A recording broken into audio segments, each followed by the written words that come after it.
নমস্কার বন্ধুরা, welcome to final study. Final স্টাডিতে সবাইকে ওয়েলকাম জানাই। তো কিছুদিন তোমাদের ভিডিও দিতে পারিনি, শরীরটা একটু খারাপ ছিল তাই, ঠিক আছে। এরপর থেকে আগের মতোই ভিডিও আসবে। তো আজকের ভিডিওতে মোস্ট ইম্পর্টেন্ট একটা টপিক, যে তোমাদের টেটের ফল প্রকাশ কবে হবে। অর্থাৎ 2023 অনেকে টেট পরীক্ষা দিয়েছিলে, তো তাদের কিন্তু ফল এখন রেজাল্ট কিন্তু এখনো পর্যন্ত কিন্তু পাবলিশ করা হয়নি আমাদের যে ওয়েস্ট বেঙ্গল প্রাইমারি বোর্ড থেকে। অনেক দিন হয়ে গেল পরীক্ষা দেওয়া, ঠিক আছে, প্রায় 1 বছর কাছাকাছি, তারও বেশি, ঠিক আছে। এবং সামনে তোমাদের ইন্টারভিউ এর নোটিফিকেশন আসার কথা ছিল, সেটাও কিন্তু এখনো পর্যন্ত কোনো খবর নেই, ঠিক আছে, কোনো খবর নেই, ঠিক আছে। তো সেটা নিয়ে একটা উল্লেখযোগ্য তোমার যে পেপার, সেটার একটা কাটিং নিয়ে তোমাদের সেটা বেরিয়েছে বলে সেটা আলোচনা করে দিচ্ছি। দেখতে পাচ্ছ উপরে হেডলাইন লেখা আছে, সুপ্রিম কোর্টে ওবিসি সংক্রান্ত মামলা। যেটা সকলেই জানো যে ওবিসি নিয়ে একটা কিন্তু মামলা আমাদের হাইকোর্ট বা সুপ্রিম কোর্টে কিন্তু চলছে, ঠিক আছে। তো সেই মামলাটাকে নিয়ে কি কি বলা হয়েছে সেটা কিন্তু অবশ্যই একটু দেখে নাও, ঠিক আছে, কি কি বলা হয়েছে। ওকে, কি বলা হয়েছে দেখো, টেটের ফল প্রকাশ ও নিয়োগ এখন সম্ভব না, প্রাথমিক শিক্ষা পর্ষদ।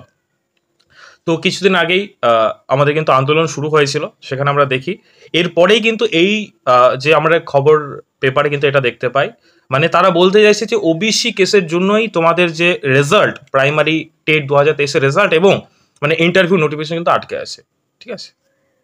এই হচ্ছে ব্যাপার। তো দেখো টোটাল আমরা রিপোর্টটা তোমাদের দেখিয়ে দিচ্ছি কি কি লেখা আছে সেটাতে। দেখো লেখা আছে, ওবিসি সংরক্ষণের বিষয়টি যেহেতু আদালতে বিচারাধীন, এখনো তার ফাইনাল জাজমেন্ট আসেনি। তোমরা সকলে জানো যে জুলাই মাস পর্যন্ত সময় চেয়েছে আমাদের রাজ্য সরকার, ঠিক আছে, সেটা সার্ভে করার জন্য ওবিসির যে গুলোকে।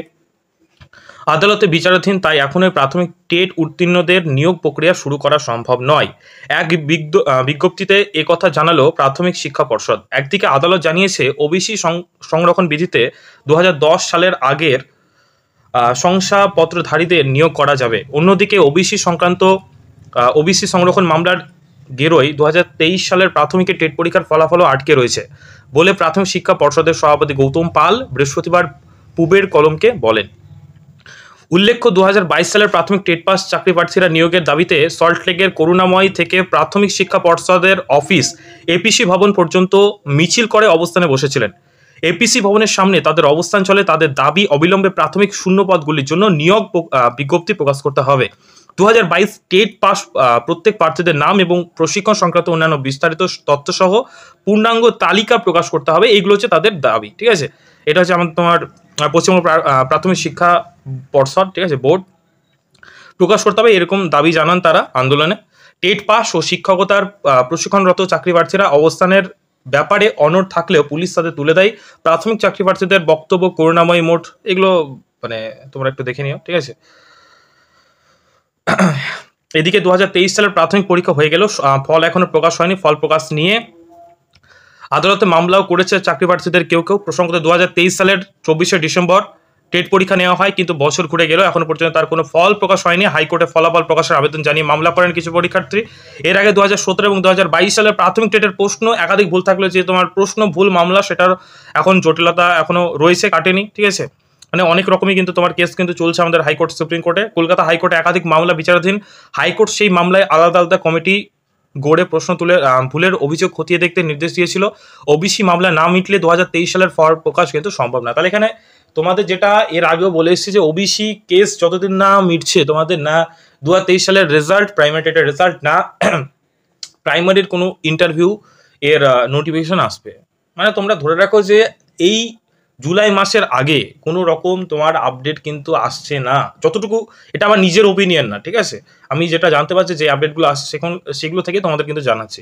শুধুমাত্র প্রাথমিক বলে না, আমাদের যে সমস্ত এক্সামগুলো রয়েছে, যেটা তুমি পুলিশ লাইনে বলো বা বিভিন্ন তোমার পিএসসির যে এক্সামগুলো হয়, সবগুলোই কিন্তু ওরা যেটা বলছে যে আটকে আছে ওবিসি কেসের জন্য, ঠিক আছে।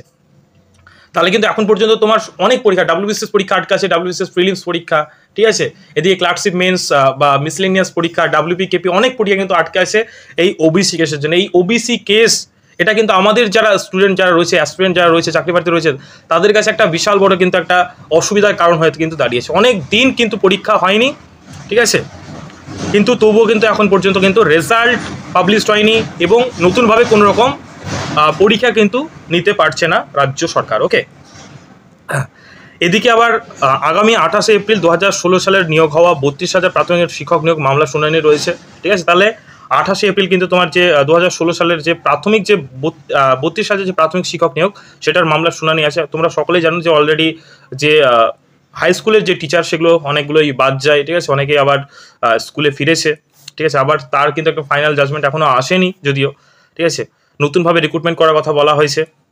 এদিকে the teacher society convener Pritha বিশ্বাস জানান এই মুহূর্তে নিয়োগ করা হলে সমস্যায় পড়তে হবে। সমস্যায় পড়তে হবে বলতে এই যে ওবিসি যে ব্যাপারটা, ঠিক আছে, মানে যেটা আমাদের যে রেজাল্টটা যেটা দেয় সেটা তো রিজার্ভেশন একটা ব্যাপার আছে, এসসি এসটি ওবিসির জন্য আলাদা আলাদা কাট অফ হয়, সেটাই বলতে চাইছে যে সমস্যা পড়তে হবে। তাই পর্ষদ সঠিক সিদ্ধান্ত নিয়েছে, তবে স্কুলগুলোতে শিক্ষক শূন্য হয়ে যাচ্ছে, সরকার যাতে সঠিকভাবে বিষয়টির উপর নজর রাখে তার দাবি জানায়, ঠিক আছে। তাহলে বুঝতে পারছো শর্ট যদি ভাই বলি যে যেটা এতদিন বলে এসেছি যে ওবিসি কেসের জন্যই কিন্তু মানে ওরা যেটা বলছে, আমি নিজের কোনো অপিনিয়ন দিচ্ছি না, কেউ মানে খারাপ কথা আমাকে লিখবে না যে আমি নিজের অপিনিয়ন দিচ্ছি। আমি সবসময় চাই ওবিসি কেসটা মিটে যাক, প্রথম নতুনভাবে এক্সাম শুরু হোক, যারা ইন্টারভিউর জন্য প্রস্তুতি নিচ্ছে তারা ইন্টারভিউ বসতে পাক, ন্যায্যভাবে চাকরি হোক, ঠিক আছে, আমি অবশ্যই চাই। এবং প্রতিবার কিন্তু আমরা সাপোর্ট করে এসেছি এই চ্যানেল থেকে, তোমরা কিন্তু আগামী দিনে সাপোর্ট পাবে এবং সমস্ত রকম আপডেট সবার আগে পেতে অবশ্যই চ্যানেলটাকে সাবস্ক্রাইব করে নিও। আর যারা যারা প্রাইমারি লেভেলে যারা এক্সাম দিতে চাও বা যারা প্রিপারেশন নিচ্ছ তাদের জন্য একটা হোয়াটসঅ্যাপ গ্রুপ করা হয়েছে, ঠিক আছে, তারা কিন্তু ডেসক্রিপশন বক্সে চলে যাও, সেই গ্রুপে তোমরা জয়েন হয়ে যেতে পারো এই সমস্ত আপডেট সবার আগে পাওয়ার জন্য, ঠিক আছে। তো ভিডিওটা যদি ভালো লাগে, যদি কাজে আসে, অবশ্যই একটা লাইক করে দিও, কমেন্টে জানাও যে আদৌ ওবিসি কেসের জন্যই কি মানে এই যে মামলাগুলো বন্ধ হয়েছে না আর কোনো কারণ আছে, তোমার কি মনে হয় সেটা অবশ্যই কমেন্টে জানিও। তোমাদের কমেন্ট অবশ্যই আমরা পড়ি বা পড়বো, ঠিক আছে। তো ভিডিওটা এখানে শেষ করছি, দেখা হচ্ছে পরে কোনো ভিডিওতে। Thank you.